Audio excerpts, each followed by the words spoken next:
O Senhor esteja convosco. Ele está no meio de nós. Proclamação do Evangelho de Jesus Cristo segundo João. Glória a vós, Senhor.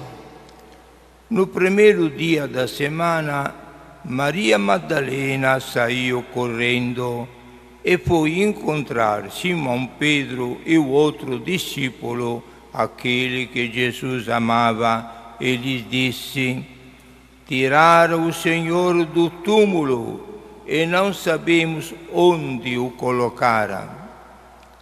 Saíram então Pedro e o outro discípulo e foram ao túmulo. Os dois corriam juntos, mas o outro discípulo correu mais depressa que Pedro e chegou primeiro ao túmulo. Olhando para dentro, viu as faixas de linho no chão, mas não entrou. Chegou também Simão Pedro, que vinha correndo atrás, e entrou no túmulo. Viu as faixas de linho deitadas no chão e o pano que tinha estado sobre a cabeça de Jesus, não posto com as faixas, mas enrolado no lugar à parte. Então entrou também o outro discípulo que tinha chegado primeiro ao túmulo. Ele viu e acreditou. Palavra da salvação. Glória a vós, Senhor. Aleluia, aleluia, aleluia, aleluia.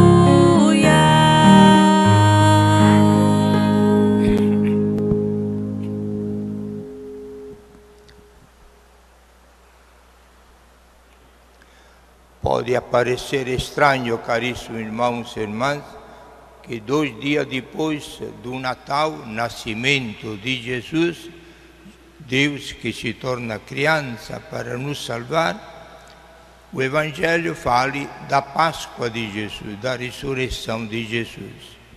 Mas de propósito, porque hoje é a festa de São João Evangelista. Por isso, a liturgia escolheu um evangelho que fala dele. No momento mais, diria, significativo da vida de São João, o evangelista, apóstolo e evangelista, quando chegou, por meio das mulheres, a notícia que Jesus, que tinha sido sepultado, não estava mais na sepultura, tinha ressuscitado. Aí, João e Pedro, que estavam trancados no cenáculo por medo dos judeus, saíram correndo para ver a realidade do anúncio. João, que era o caçula dos apóstolos, ia mais depressa. E Pedro, coitado, com o peso dos anos dele, ia aí mais longe. João, por educação, deixa entrar primeiro Pedro no túmulo onde Jesus tinha sido sepultado. Depois entrou ele. Pedro ficou descrente ainda, mas João disse que ele viu que o sepulcro estava vazio, o lençol e as faixas que enrolavam Jesus estavam bem dobradinhas, à parte, mas de Jesus nada. E ele acreditou. Isto que interessa para nós. Acreditou mais de Pedro. E hoje esta festa de São João Evangelista, que foi, como já disse, o caçula dos apóstolos. Talvez tinha 20 anos quando Jesus o chamou, junto com o irmão dele, mais velho do que ele, o Tiago. Por isso chamado Tiago Maior, porque tinha outro apóstolo com o mesmo nome, Tiago, Tiago Menor. E este evangelista parece que foi, usando um termo muito popular entre nós, o peixinho de Jesus, porque era o mais novo, mas era também o mais chegado a ele, aquele que conseguiu penetrar mais fundo nas intimidades de Jesus. Ele colheu a essência da mensagem de Jesus, concentrada quase tudo sobre o amor. O evangelista que escreveu, último dos evangelistas, Mateus, Marcos, Lucas e João, foi o último evangelista, que já conhecia os outros três. Escreve o evangelho um pouco diferente do que escreveram os outros três evangelistas, não que dá notícias diferentes. É a maneira como ele apresenta a vida de Jesus até a subida, a volta dele para o céu, levando também a nossa humanidade, mas João fala teologicamente, isto é, expressa as realidades mais escondidas, mais misteriosas, reais, mas mais divinas da pessoa de Jesus. Embora Jesus caminhava no meio do povo, fazia milagres, tocava os doentes, sofria, sentia o cansaço, passava fome, como qualquer corpo humano fazia, mas atrás desta humanidade que todo mundo podia ver e tocar, se escondia a divindade de Jesus, a segunda pessoa da Santíssima Trindade. Em qualquer evento, qualquer relato que João nos deixa no Evangelho, por trás é sempre escondida uma outra realidade misteriosa ou mística, teológica. Por isso que o Evangelho de São João é riquíssimo, mais profundo. A gente lê, relê, nem sempre entende, mas depois vai começando a entender. É como uma mina em que a gente vai, joga as mãos dentro destas joias, destes metais preciosos e afinal não sabe qual pérola escolher, porque uma melhor do que a outra. É um fenômeno característico da riqueza do Evangelho de São João, que além do Evangelho, o quarto Evangelho, escreveu também 3 cartas e se atribui a ele também o último livro da Bíblia, que é o Apocalipse, que é um livro mais misterioso para a nossa cultura ocidental, com uma múltipla riqueza de imagens que nem sempre nós conseguimos desvendar na sua significação. Então nós sabemos esta riqueza literária, dizemos, de evangelista São João, e ficamos surpreendidos como é que um pescador jovem, que não tinha feito estudos superiores, com uma cultura popular, como é que este homem pudesse chegar a uma profundidade inigualável do que ele escreveu e com aquela maneira toda especial de expressar segredos que só em Deus se encontram.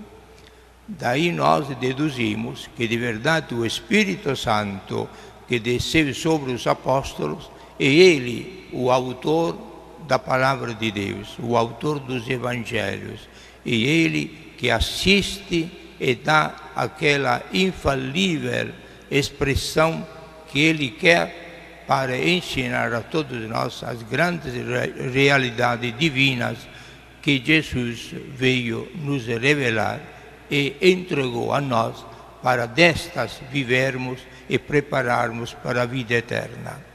E falando de vida eterna, aí João é insuperável no seu Evangelho.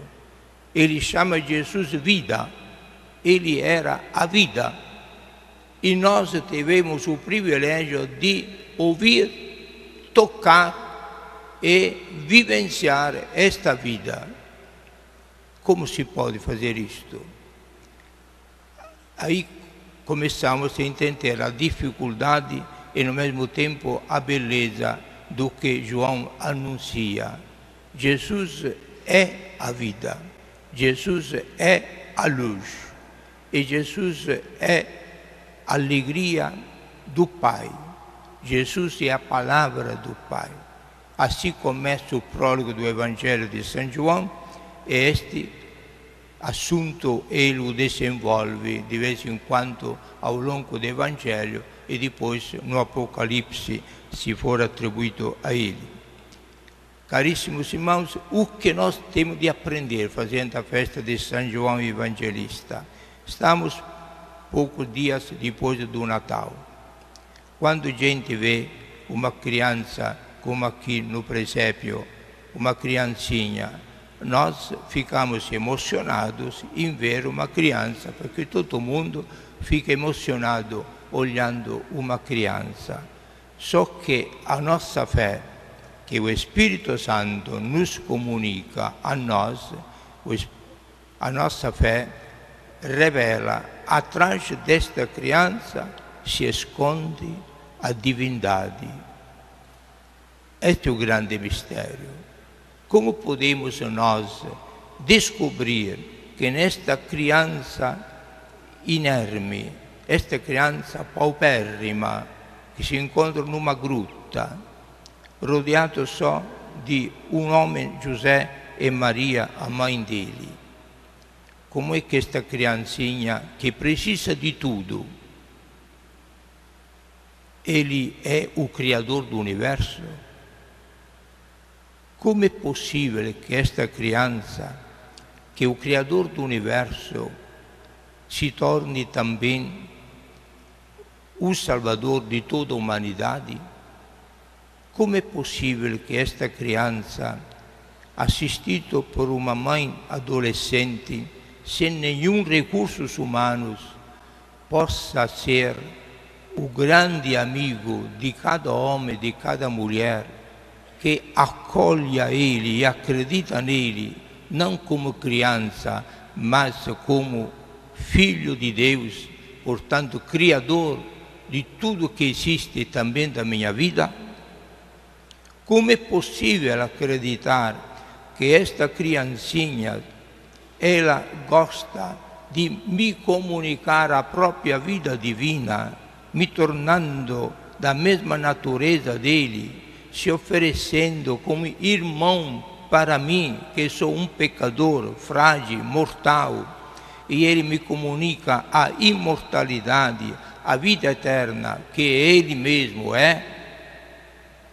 Como é possível que eu possa caminhar nas estradas deste mundo, carregando os meus pecados, as minhas limitações, minhas fragilidades, que ele se torna o meu amigo, não que está separado de mim, a meu lado, mas um amigo que vive em mim indissoluvelmente, eu no Pai, vós em mim e eu em vós, como dizia aos apóstolos, que esta intimidade incompreensível que Jesus opera, se colocando quase um hóspede na nossa vida, nos comunicando a própria vida, aquela mesma vida que ele possui desde a eternidade com o Pai, na comunhão do Espírito Santo, são todos mistérios reais que estão acontecendo agora, neste momento, na nossa vida e na vida de todos os cristãos que têm fé nele. E como é possível acreditar que esta criança, logo que eu morrer, pela bondade dele, pelo amor infinito dele para com cada um de nós, ele abre as portas do céu, da casa dele eterna, e me acolhe na casa dele e me coloca num trono de glória para que eu possa gozar e vivenciar a riqueza da divindade e a felicidade de Deus, com uma vida imortal, perene, eterna, com uma felicidade sem fim. Tudo isto João fala, expressa através das palavras do Evangelho dele, e nós ficamos surpreendidos por esta riqueza. O que temos de fazer? Primeiro, agradecemos a Deus por meio de Jesus, que soube escolher entre os 12 apóstolos, quase todos adultos, alguns casados, como Pedro, escolheu um jovem, João, a quem Jesus demonstrou um carinho todo especial, como já disse, o peixinho dele, e que foi o único, quando Jesus foi preso, único que ficou lá, assistindo, ouvindo, era amigo do sumo sacerdote, talvez era aquele que fornecia o peixe ao sumo sacerdote, se criou uma certa amizade, uma certa ligação, e ele teve o privilégio de entrar no pretório, entrar lá onde Jesus estava sendo julgado e condenado, e ele o acompanhou até o Calvário. Os outros fugiram na horta de Getsemani, mas ele ficou fiel até o fim, ao lado de Maria, aos pés da cruz. Os outros sumiram e ele ficou ao lado da mãe de Jesus, recebendo o grande privilégio de ser o defensor e o amparo da mãe de Deus, da mãe de Jesus. Esta é tua mãe, disse João. E a Maria, mãe dele, eis este teu filho agora. Esta intimidade de João com Maria, Maria com João, acho que muita coisa que João escreveu, ele aprendeu da boca, do exemplo e da misteriosa profundidade espiritual de Maria. Convivendo com ela, João conseguia conviver com toda a riqueza mística da vida de Jesus, que nos transmitiu no Evangelho, nas cartas e no Apocalipse. Então, caríssimos irmãos, agradecemos a Deus, em primeiro lugar, por esta pessoa que Ele doou à humanidade, que nós estamos festejando hoje, mas, no mesmo tempo, aproveitemos de tudo que João falou, para nós agora vivenciarmos estas realidades invisíveis, mas reais. Com a ciência da nossa fé, nós as entendemos, as abraçamos, as acolhemos e as vivenciemos agora na fé. Mas está chegando o tempo, e não vai passar muito, para que nós possamos, na contemplação face a face, ver estas realidades, contemplá-las, e serão a fonte da nossa felicidade eterna, que deseja para todos vocês, e São João, apóstolo evangelista, interceda por todos nós. Amém. Amém.